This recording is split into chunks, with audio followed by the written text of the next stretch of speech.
Federal agents under attack. Overnight, protests did turn violent in Minneapolis. New video shows all the chaos in the streets, where federal agents were forced to use flashbangs and tear gas to get those crowds under control. This has come after officials say an agent was forced to shoot and defend himself when he was ambushed trying to arrest an illegal alien. Thank you for joining us. I'm Jan Jeffcoat. It is Thursday, January 15th.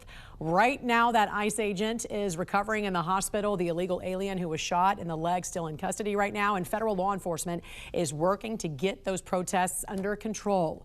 Angela Brown is joining us right now from the live desk with the latest on this incident. Angela, another very tense night in Minneapolis. What are you learning this morning? Well, we're trying to track, Jan, basically what's happening on the ground this morning. It appears, at least right now, the streets have essentially calmed down following, really, as you just saw, a night of protests and also chaos. This all came following another shooting involving ICE and two people who agents say were trying to interfere with an arrest. Now, there were some tense scenes, which you've been seeing really all morning like this right behind me, where protesters squared off against federal officers. At one point, the anger boiled over into protesters lighting and throwing fireworks at some of these agents you see back here. But those agents responded by firing tear gas back into the crowd.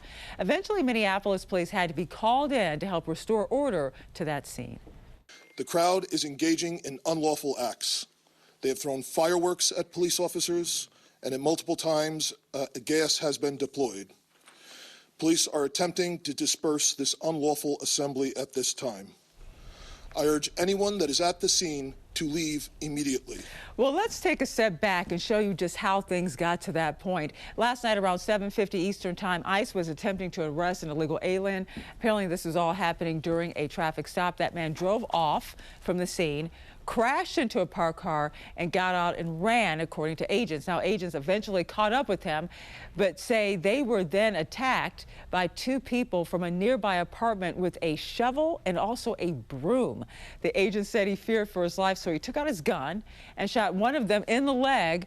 All three later ran back inside the apartment and eventually were arrested. Now, everyone now apparently is in custody. The officer who was attacked and the suspect shot in the leg are still recovering in the hospital this morning. The deputy attorney for the U.S., Todd Blanche, writing right here, ICE operates in thousands of counties without incident. Men and women doing their jobs, protecting us from criminal aliens. Minnesota insurrection, what he's calling, is a direct result of what he calls the failed governor and also their failed or terrible mayor. We're going to continue to watch this and follow this story as it develops on the National News Desk.